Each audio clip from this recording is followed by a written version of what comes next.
ಪಾವಗಡಲ್ಲಿ ಒಬ್ಬ ಪೇಷಂಟ್, ಮತ್ತೆ ಸೀಳ್ ಅಂಗ್ಳನೂ ಇರ್ಬೋದು.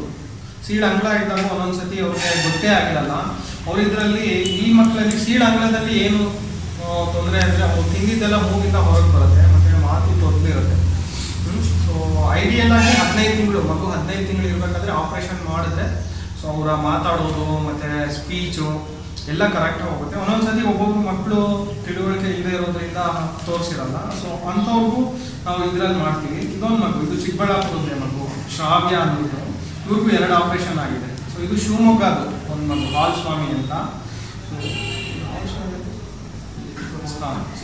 ಇವೊಂದು 6 ತಿಂಗಳಾದ್ಮೇಲೆ ಇಷ್ಟು ಕ್ಯೂರಿಯಸಿ. ಈಗ ಈ ಮಗು ಬೆಳೀತಾ ಬೆಳೀತಾ ಬೆಳೀತಾ ಇದು ನೋಡಿದ್ರೆ ಈ ಮಗುಗೆ ಸೀಳ್ ತುಟಿ ಇದೆ ಅಂತಲೂ ಗೊತ್ತಾಗಲ್ಲ, ಅಷ್ಟು ಪ್ರಿಸಿಷನ್ ಬರುತ್ತೆ. ಸೊ ಬಟ್ ಅದೇ ಏನಾಗಿದೆ ಅಂದರೆ ಈ ಹಳ್ಳಿಗಳ ಕಡೆ ತಿಳುವಳಿಕೆ ಇಲ್ಲದೆ ಇರೋದ್ರಿಂದ ಸೊ ಅವರ ಮಗುನ ಸ್ಕೂಲ್ಗೂ ನಾನು ಬೆಂಗಳೂರಿನ ಲವ್ ವಿತೌಟ್ ರೀಸನ್ ಅಂತ ಒಂದು ಸ್ವಯಂ ಸೇವಾ ಸಂಸ್ಥೆ, ಆ ಸಂಸ್ಥೆಯ ಮೇನ್ ಸರ್ಜನ್ ನಾನು. ಸೊ ಈ ಸಂಸ್ಥೆ ಅಮೆರಿಕಾ ಬೇಸ್ಡ್ ಸಂಸ್ಥೆ. ಈ ಸಂಸ್ಥೆ 2012ರಲ್ಲಿ ಶುರುವಾಯಿತು. ಈ ಸಂಸ್ಥಾಪಕ ಮಗನಿಗೆ ಸೀಳ್ ತುಟಿ ಆಗಿತ್ತು. ಅವನಿಗೆ ಸೀಳ್ ತುಟಿ ಇತ್ತು, ಸೀಳ್ ಅಂಗಳ ಇತ್ತು, ಒಂದು ಕಣ್ಣಿರಲಿಲ್ಲ, ಒಂದು ಕಿವಿ ಇರಲಿಲ್ಲ. ಅವನಿಗೆ ಚಿಕ್ಕವನಿದ್ದಾಗಲೇ ಒಂದು 10 ರಿಂದ 12 ಸರ್ಜರಿ ಆಗಿತ್ತು. ಸೊ ಅವರ ಮಗನಿಗೋಸ್ಕರ ಸೊ ಇಲ್ಲಿ ಇಂಡಿಯಾದಲ್ಲಿ ಗ್ರಾಮೀಣ ಪ್ರದೇಶದ ಮಕ್ಕಳಿಗೆ ಸಹಾಯ ಆಗಬೇಕು ಅಂತ ಒಂದು ದುರುದ್ದೇಶ ಇಟ್ಕೊಂಡು ಈ ಲವ್ ವಿತೌಟ್ ರೀಸನ್ ಸಂಸ್ಥೆ ಅನ್ನೋದನ್ನ ಹುಟ್ಟಾಕಿದ್ರು. ಸೊ 2012ರಲ್ಲಿ ನಾವು ಗ್ರಾಮೀಣ ಪ್ರದೇಶದಲ್ಲಿ, ಕರ್ನಾಟಕದ ವಿವಿಧ ಗ್ರಾಮೀಣ ಪ್ರದೇಶದಲ್ಲಿ ಕ್ಯಾಂಪ್ ಮಾಡ್ತಾ ಬಂದಿದ್ದೀವಿ. ಇದುವರೆಗೂ ಒಂದು 42 ಕ್ಯಾಂಪ್ ಮಾಡಿದ್ದೀವಿ. ಸೊ ನಮ್ಮ ಜೊತೆ ಬೆಂಗಳೂರಿನ ಪೀಪಲ್ ಟ್ರೀ ಹಾಸ್ಪಿಟಲ್ಲು, ಅವರು ಹೆಸರು ವರಲಕ್ಷ್ಮಿ ಅಂತ. ವರಲಕ್ಷ್ಮಿ ಅನ್ಸುತ್ತಾ? ಈ ಮಗು almost they are living in a slum. So slum small ಇದರಲ್ಲಿ ಅವ್ರಿಗೆ ಗೊತ್ತಾಗಿರಲಿಲ್ಲ.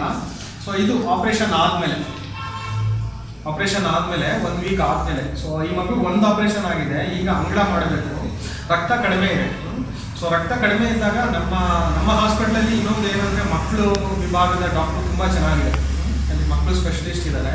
It's not about only surgery ಅಂತಲೇ ಏನೂ ಇಲ್ಲ. ಸೊ ಮಕ್ಕಳ ಒಂದು ಓವರ್ ಆಲ್ ಡೆವಲಪ್ಮೆಂಟ್ ಅಂತ ಏನೇ ಹೇಳ್ತೀವಿ, ಸೊ ಅದು ಎಲ್ಲ ನಮ್ಮ ಹಾಸ್ಪಿಟಲಲ್ಲಿ ಮಾಡ್ತಾರೆ. ನಾವು ಗ್ರಾಮೀಣ ಮಕ್ಕಳಲ್ಲಿ ಅವ್ರನ್ನ ಕ್ಯಾಂಪ್ ಮಾಡ್ತೀವಿ. ಸೊ ಗೌರ್ಮೆಂಟ್ ಹಾಸ್ಪಿಟಲಲ್ಲಿ ಕ್ಯಾಂಪ್ ಮಾಡಿ ಆ ಕ್ಯಾಂಪ್ಗೆ ಬಂದ ಮಕ್ಕಳಿಗೆ ಬೆಂಗಳೂರಿಗೆ ಕರ್ಕೊಂಡು ಹೋಗಿ ಅವರ ದಾಖಲಾತಿ ದಿನದಿಂದ ಹಿಡಿದು ಪೂರ್ತಿ ಡಿಸ್ಚಾರ್ಜ್ ಆಗೋ ತನಕ ಅವರ ವಸತಿ ಮತ್ತು ಸರ್ಜರಿ ಫೀಸು, ಮೆಡಿಸಿನ್ಸು ಎಲ್ಲ ಫ್ರೀ ಇರುತ್ತೆ. ಸೊ ಇದೇ ನಿಟ್ಟಿನಲ್ಲಿ ನಾವು ಇದೇ ತಿಂಗಳು 13ನೇ ತಾರೀಕು ಗುಡಿಬಂಡೆ ಸರ್ಕಾರಿ ಆಸ್ಪತ್ರೆಯಲ್ಲಿ ಬೆಳಗ್ಗೆ 9:30ಯಿಂದ ಸೊ 1 ಗಂಟೆ ತನಕ ಈ ಉಚಿತ ಸೀಳು ತುಟಿ, ಸೀಳು ಅಂಗಳ ಮತ್ತು ಮುಖದ ವಿಕಲಾಂಗತೆ ಶಸ್ತ್ರಚಿಕಿತ್ಸೆನ ಹಮ್ಮಿಕೊಂಡಿದ್ದೀವಿ. ಸೊ ನಾನು ನಿಮ್ಮನ್ನೆಲ್ಲ ಏನು ವಿನಂತಿಸ್ಕೊಳ್ಳೋದು ಅಂದರೆ, ಸೊ ಹಳ್ಳಿಗಳ ಕಡೆ ತುಂಬ ಜನ ಈ ಥರ ಮಕ್ಕಳು ಇರ್ತಾರೆ. ಮತ್ತು ಇನ್ನೊಂದು ಏನು